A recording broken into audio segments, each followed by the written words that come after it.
शिक्षा माफियाओं में खौफ पैदा कीजिए, तब ये रुकेगा। और उसके बाद बीपीएससी ने जो व्यवस्था की है धांधली सेटिंग पेपर लीक रोकने के लिए, वो सारी व्यवस्था करे। सीएसबीसी भी बायोमेट्रिक मेटल डिटेक्टर से चेक किया जाए, वीडियोग्राफी किया जाए, सीसीटीवी कैमरे से निगरानी हो। गिरिडीह जिला के अगल बगल जिला में सेंटर दिया जाए, गिरिडीह जिला में सेंटर नहीं दिया जाए। तो अब विवाद में रह चुके हैं, वैसे लोगों को आपने क्यों चेयरमैन बना दिया भाई?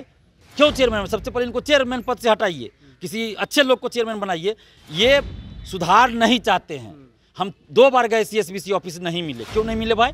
अगर आप ईमानदार होते हमको फोन करके भी बुला सकते थे। नमस्कार दर्श न्यूज में आप तमाम दर्शकों का स्वागत है। मैं आपके साथ चंद्रमोहन। बिहार में सिपाही भर्ती परीक्षा कैंसिल होने के बाद केंद्रीय चयन परिषद यानी सीएसबीसी एक बार फिर से कटघरे में खड़ा हो गया है। हमेशा से प्रतियोगी परीक्षाओं में पारदर्शिता की मांग करने वाले छात्र नेता दिलीप भी हमारे साथ हैं और बहुत सारे अन्य अभ्यर्थी भी हैं। इनसे जानते हैं कि जो परीक्षा कैंसिल हुई है इसे लेकर ये लोग क्या मांग कर रहे हैं और आगे के लिए ये लोग क्या रणनीति अपना रहे हैं। जो परीक्षा रद्द हुई है, क्या कहेंगे, क्या मांग कर रहे हैं सरकार से? देखिए, सरकार से तो हम यही मांग कर रहे हैं कि आगे से ये घटना ना हो, ये अंतिम हो जाए। पेपर लीक इससे पहले भी हुआ है, ऐसा नहीं कि पहली बार हुआ है, लेकिन ये अंतिम हो जाए। जिस तरह बीपीएससी में पेपर लीक इतिहास बन गया, उसी तरह सीएसबीसी और अन्य आयोगों में पेपर लीक इतिहास बन जाए, यही हम चाहते हैं। और सरकार से ये मांग कर रहे हैं सबसे पहले एक कठोर कानून बनाया जाए, सख्त कानून। जिस तरह नीतीश कुमार जी 2005 में जब मुख्यमंत्री बने थे तो उन्होंने स्पीडी ट्रायल करके बड़े बड़े अपराधी को जेल पहुँचाया था और सज़ा भी हुई थी। वैसा ही कानून अब बनाने की ज़रूरत है। स्पीडी ट्रायल कीजिए शिक्षा माफियाओं के खिलाफ और कम से कम 10 साल की सज़ा का प्रावधान हो, ऐसा कानून बनाइए। अगर कोई सरकारी जॉब में है तो सबसे पहले उसको जॉब से निकालिए, बर्खास्त कीजिए और सारी उसका संपत्ति जब्त कीजिए। ये सबसे ज़्यादा ज़रूरी है। शिक्षा माफियाओं में खौफ पैदा कीजिए, तब ये रुकेगा। और उसके बाद बीपीएससी ने जो व्यवस्था की है धांधली सेटिंग पेपर लीक रोकने के लिए, वो सारी व्यवस्था करे। सीएसबीसी भी बायोमेट्रिक मेटल डिटेक्टर से चेक किया जाए, वीडियोग्राफी किया जाए, सीसीटीवी कैमरे से निगरानी हो। गिरिडीह जिला के अगल बगल जिला में सेंटर दिया जाए, गिरिडीह जिला में सेंटर नहीं दिया जाए, बल्कि गिरिडीह जिला के अगल बगल जिला में सेंटर दिया जाए। और कोई भी ड्यूटी में वहाँ है, शिक्षक हो, कर्मचारी हो या कोई भी हो, उनका मोबाइल पहले जब्त कर लिया जाए। मोबाइल उनके पास नहीं रहना चाहिए। क्या लगता है दिलीप, इतनी बड़ी गड़बड़ी कैसे हो सकती है? देखिए, गड़बड़ी जब तक ऑफिस के अंदर के लोग ईमानदार नहीं होंगे तो गड़बड़ी होगी। देखिए, बीपीएससी में सुधार हुआ ना, पहले के लोग गड़बड़ थे तो उस समय गड़बड़ी हुई। जब नए चेयरमैन आए, पुराने वाले को हटाया गया, परीक्षा नियंत्रक चेयरमैन को, तब देखिए बहुत अच्छा सुधार हुआ बीपीएससी में। हम लोग भी तारीफ करते हैं नीतीश कुमार जी की भी और बीपीएससी चेयरमैन सर की भी।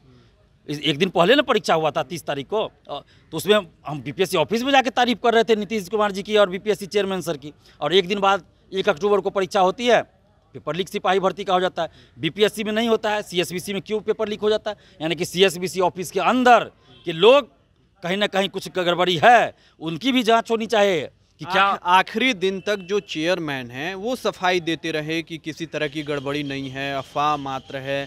जो जिन लोगों के द्वारा शरारत की गई थी उन्हें गिरफ्तार कर लिया गया। देखिए, यही तो दुर्भाग्यपूर्ण है। बिहार के वो डीजीपी रह चुके हैं, यानी पुलिस प्रशासन के मुखिया रह चुके हैं पूरे बिहार के, और वो अब चेयरमैन हैं। उनको कम से कम इस बात का भी ख्याल रखना चाहिए ना, पद की गरिमा का भी ख्याल लोग रखते हैं ना। तो वो अपना नैतिक आधार पद पे बने रहने का खोज चुके हैं, उनको कोई नैतिक आधार नहीं है। क्योंकि उन्होंने क्या कहा, कोई पेपर लीक नहीं हुआ। सुबह में अखबार में खबर छपी कि भाई पकड़ा गया है, जो आंसर वो बहू मैच किया है, 1.5 घंटा पहले पेपर लीक हो गया था।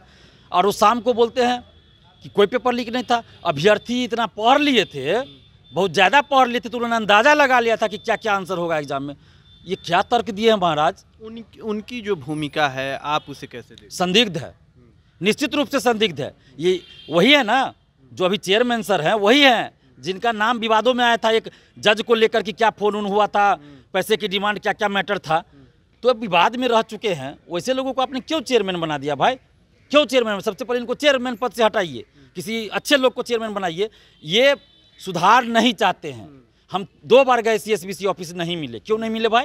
अगर आप ईमानदार होते हमको फोन करके भी बुला सकते थे, हमसे पूछ सकते थे कि क्या डिमांड है आपका, क्यों नहीं आप उस पर एक्शन लिए? दिलीप कुमार क्या है, आतंकवादी है? कौन नहीं जानता है दिलीप कुमार को जी? कौन भर्ती आयोग का चेयरमैन परीक्षा नहीं जानते हैं? एक अभ्यर्थी के तौर पर आप इसे कैसे देखते हैं? देखिए, अगर हम देखें कि एक अभ्यर्थी के रूप में इसका बहुत तकलीफ झेलना पड़ता है। जब भी पेपर लीक हो जाता है, बहुत सारे परीक्षा में पेपर लीक हुआ है। अगर बीपीएससी को देखा जाए तो इस बार छोड़कर इसके पहले बहुत बार पेपर लीक हुआ, मेंस का कॉपी बाहर लिखाया जाता था। तो एक अभ्यर्थी के रूप में अगर देखा जाए तो उसको बहुत मानसिक पीड़ा का सामना करना पड़ता है पेपर लीक हो जाने के बाद, और तरह तरह की सामाजिक ताना भी सुनना पड़ता है, और पैसा की तो हानि होती है। एक जगह से दूसरे जगह एग्ज़ाम देने जाते हैं, आर्थिक तंगी से जूझ रहे होते हैं। पटना में रहना पढ़ना कितना तकलीफ़ होता है यहाँ पे आप भी समझ सकते हैं, और मैं भी समझ रहा हूँ। और साथ ही साथ आपके चैनल के माध्यम से जो भी छात्र देख रहे हैं वो भी इस दुख को बखूबी समझ रहे होंगे।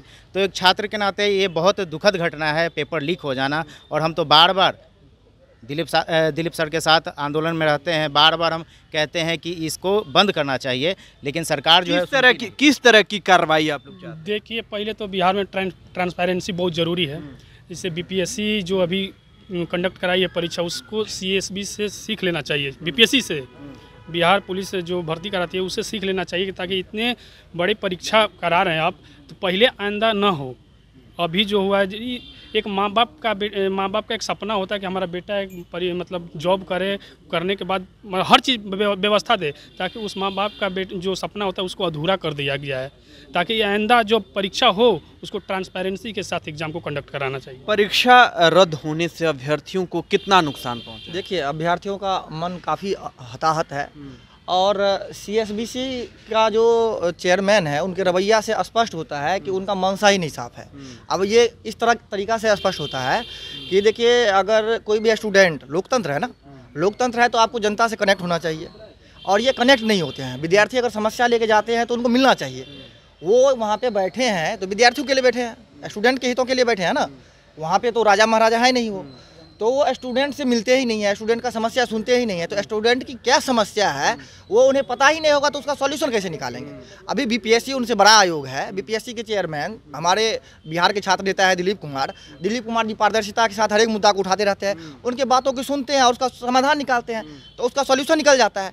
लेकिन आप जब विद्यार्थी की समस्या को जब सुनेंगे नहीं तो उसका समाधान कैसे निकालेंगे? यही मेन समस्या है। अगर उनका मनसा साफ होती तो विद्यार्थी के मांगों को सुनता और उस पर विचार करता। अगर उस पर सुधार करने योग्य होती बात तो उसे सुधार किया जाता। अभी हमने दरभंगा में देखे कि एक लॉज में विद्यार्थी सबका जो चर्चा कर रहा था कि 6-6 लाख रुपया लेकर के ओएमआर सीट में 10 सेटर सब बोलता है कि 10 क्वेश्चन आप रंग के आइए, बाकी रंगा जाएगा। तब इसका समाधान कैसे होगा? पेपर लीक का तो हो जाता है, मान के चले ठीक है, पता चल जाता है। तो इन सब पे जो है सो जब तक मनसा साफ नहीं होगा चेयरमैन का, तब तक जो है सो इसका समाधान नहीं किया जा सकता है। इसीलिए इस चेयरमैन को, जैसे कि दिलीप सर बोले हैं कि चेयरमैन को बदलना चाहिए, मुझे भी यही लग रहा है कि चेयरमैन का मनसा साफ नहीं है, क्योंकि लोकतंत्र है। लोकतंत्र में जनता की आवाज़, छात्रों की आवाज़ को सुनना चाहिए। अगर नहीं सुनते हैं तो ये बड़ी समस्या है। तो देखिए, ये तमाम अभ्यर्थी हैं जो परीक्षा कैंसिल हुई है, रद्द हुई है, उसे लेकर काफ़ी आहत हैं और सीएसबीसी में भी पारदर्शिता की मांग कर रहे हैं। अभी तक आपने हमारे YouTube चैनल को सब्सक्राइब नहीं किया है तो सब्सक्राइब कर लें। अगर इस वीडियो को हमारे फेसबुक पेज पर देख रहे हैं तो हमारे पेज को लाइक और फॉलो करें। धन्यवाद।